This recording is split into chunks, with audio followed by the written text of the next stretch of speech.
Water. We are made out of it. You are more water than anything else.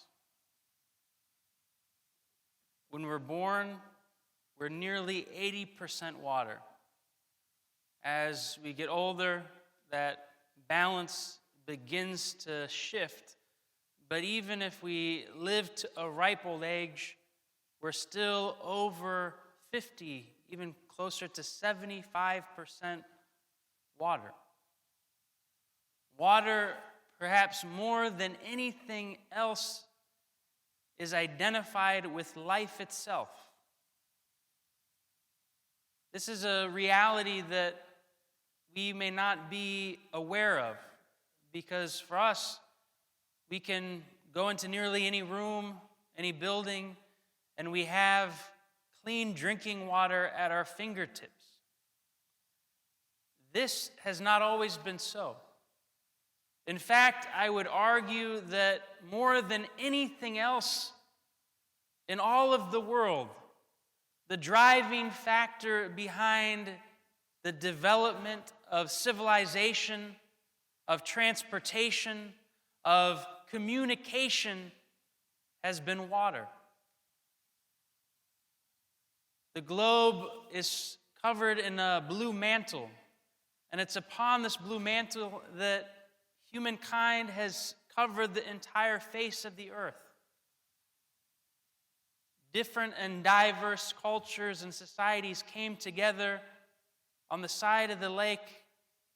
There they exchanged ideas and commodities and beliefs. Water. Water is so integral to who we are as humans that psychologists have done a study.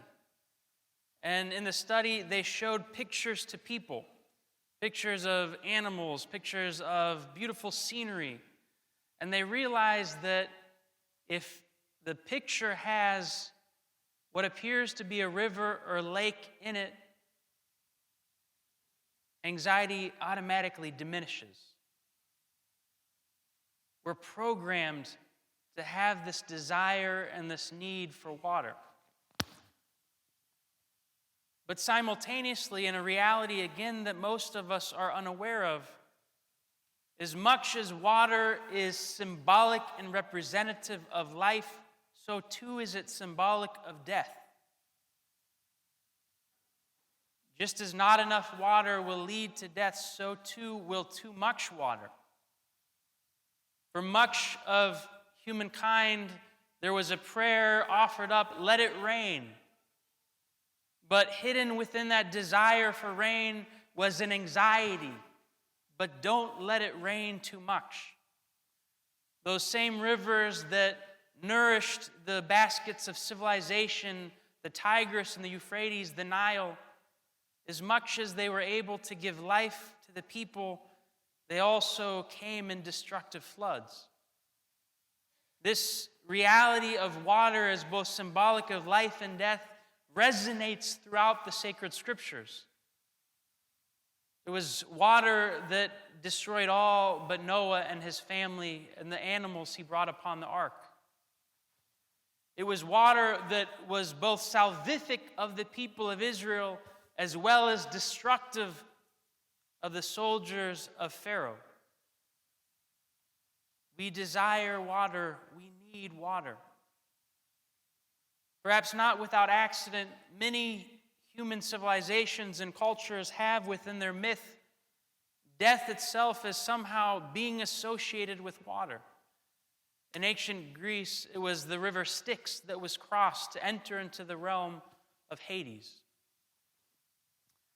But apart from water, what does that have to do with today's feast? It has everything. When Christ was baptized, when he entered into the waters, he entered into life itself. He entered into this stream of human history and of civilization, going back in Genesis to those primordial waters upon which the Spirit of God hovered. He He entered into our daily existence. He was buried into our very lives. And that water that was so symbolic of death became a cause and source of life that we experience in baptism. But if we want to understand the meaning of Christ's humiliation, the meaning of Christ's baptism, we can continue looking at the sacred scriptures and the account of his life. Because again and again we will see water. In the Gospel of John, the first miracle that Christ worked was transforming water into wine. Changing that everyday and that mundane into something sacred, a life that can now be celebrated because in his kingdom it will have no end. Even more intimately, he shares with us the water of tears when he wept for his friend Lazarus.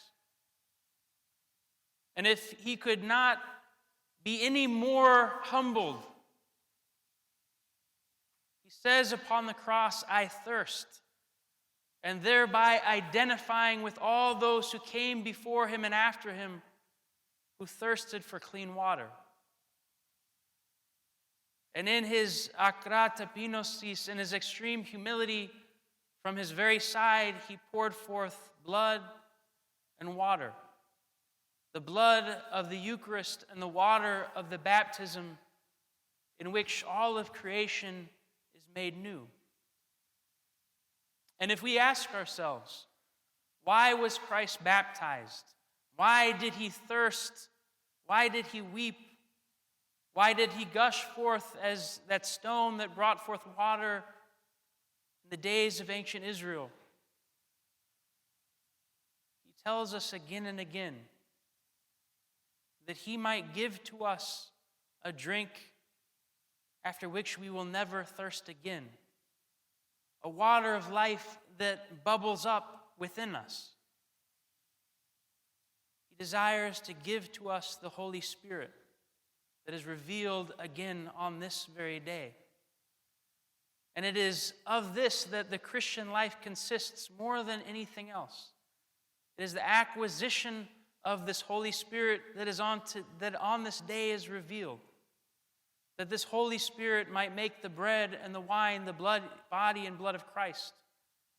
That this Holy Spirit might make us children of God. May Christ our God, may the Holy Spirit that descended upon him and the Father with whom he is well pleased be with you on this day and every day. Amen.